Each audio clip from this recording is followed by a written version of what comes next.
Halo teman-teman, kembali lagi di Info Mobiles. Di video kali ini kita akan membahas Suzuki Ertiga 2014 secara lengkap. Mulai dari desain, interior, mesin, konsumsi BBM, biaya perawatan, sampai kekurangan yang wajib kalian tahu sebelum membeli unit bekasnya. Jadi pastikan tonton sampai habis supaya tidak salah pilih saat berburu MPV keluarga murah.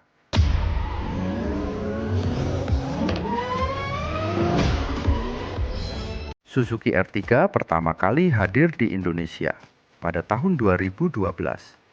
Saat itu, pasar low MPV dikuasai Toyota Avanza dan Daihatsu Xenia.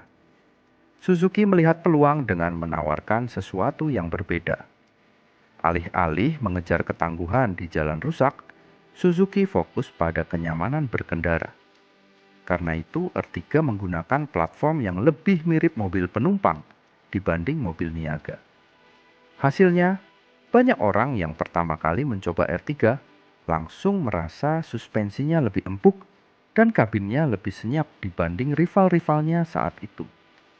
Tahun 2014 menjadi salah satu tahun yang cukup diminati karena harga bekasnya sekarang sudah sangat terjangkau.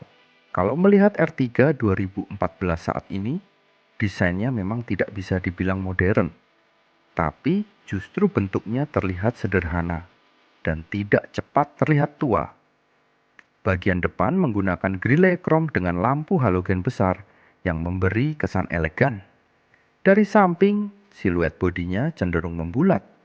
Memang tidak seboksi Avanza generasi lama, tetapi desain seperti ini membuat aerodinamika lebih baik dan suara angin saat melaju juga lebih minim. Bagian belakang tampil sederhana dengan lampu vertikal yang cukup besar. Meski usianya sudah lebih dari satu dekade, R3 masih terlihat pantas digunakan harian maupun untuk kebutuhan keluarga. Apalagi jika menemukan unit yang kondisinya masih orisinal dan terawat. Nah, disinilah salah satu alasan utama banyak orang memilih R3. Saat masuk ke dalam kabin, kesan pertama yang terasa adalah posisi duduk yang nyaman.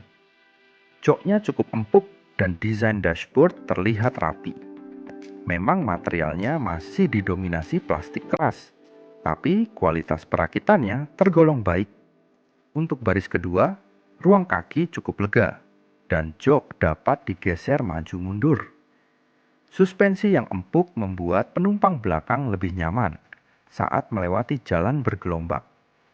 Baris ketiga memang bukan yang paling lega di kelasnya, namun masih cukup untuk anak-anak atau perjalanan jarak dekat.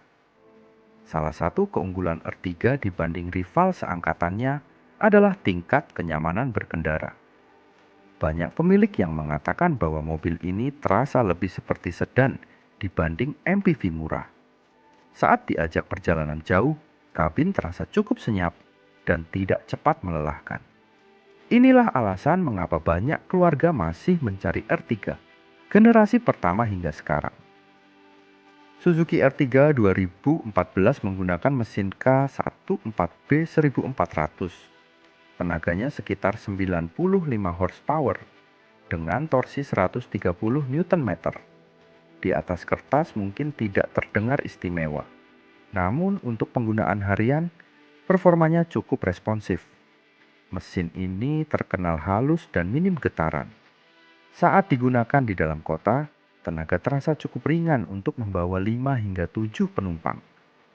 Pilihan transmisinya tersedia manual 5 percepatan dan otomatis 4 percepatan. Untuk yang mencari efisiensi dan performa, transmisi manual biasanya menjadi pilihan favorit. Sedangkan transmisi otomatis lebih cocok bagi pengguna yang mengutamakan kenyamanan saat menghadapi kemacetan. Keunggulan lain mesin K14B adalah reputasinya yang cukup bandel jika dirawat secara rutin. Bagaimana soal konsumsi bahan bakarnya? Untuk ukuran MPV 7 penumpang, R3 termasuk cukup irit. Pemakaian dalam kota umumnya berada di kisaran 10-13 km per liter. Sedangkan perjalanan luar kota bisa mencapai sekitar 15 hingga 18 km. per liter tergantung kondisi jalan dan gaya mengemudi. Angka ini tentu cukup menarik bagi keluarga yang ingin memiliki mobil irit tanpa harus mengeluarkan biaya besar setiap bulan. Meski punya banyak kelebihan, Ertiga 2014 bukan tanpa kekurangan. Pertama adalah ground clearance yang lebih rendah dibanding beberapa rivalnya. Saat melewati polisi tidur tinggi atau jalan rusak, pengemudi perlu sedikit lebih hati-hati. Kedua, tenaga akan terasa biasa saja ketika mobil terisi penuh dan harus melewati tanjakan panjang. Bukan berarti tidak kuat, tetapi karakter mesinnya memang lebih fokus pada kenyamanan daripada performa. Ketiga, beberapa unit bekas mulai menunjukkan gejala kaki-kaki yang perlu permajaan. Ini wajar mengingat usia kendaraan yang sudah cukup tua. Karena itu, saat membeli unit bekas, periksa kondisi shock breaker, bushing, tie rod, dan rack steer. Terakhir, harga jual kembali R3 biasanya tidak sekuat Toyota Avanza. Namun, justru hal ini menguntungkan bagi pembeli mobil bekas karena harga unitnya menjadi lebih terjangkau. Saat ini, Suzuki R3 2014 di pasar mobil bekas umumnya berada di kisaran 100 jutaan kecil, tergantung tipe, kondisi, serta wilayah penjualan. Dengan harga tersebut, kalian sudah bisa mendapatkan MPV keluarga yang nyaman, irit, dan memiliki biaya perawatan yang relatif bersahabat. Jadi, apakah Suzuki R3 2014 masih layak dibeli?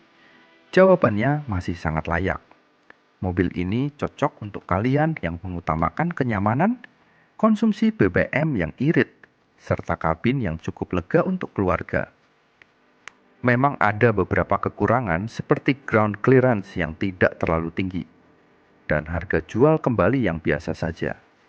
Namun jika yang dicari adalah mobil keluarga nyaman dengan budget terbatas, R3 2014 masih menjadi salah satu pilihan terbaik di pasar mobil bekas.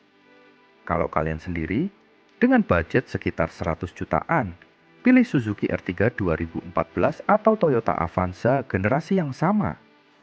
Tulis pendapat kalian di kolom komentar. Jangan lupa like, subscribe, dan nyalakan lonceng notifikasi agar tidak ketinggalan video otomotif menarik lainnya. Sampai jumpa di video berikutnya.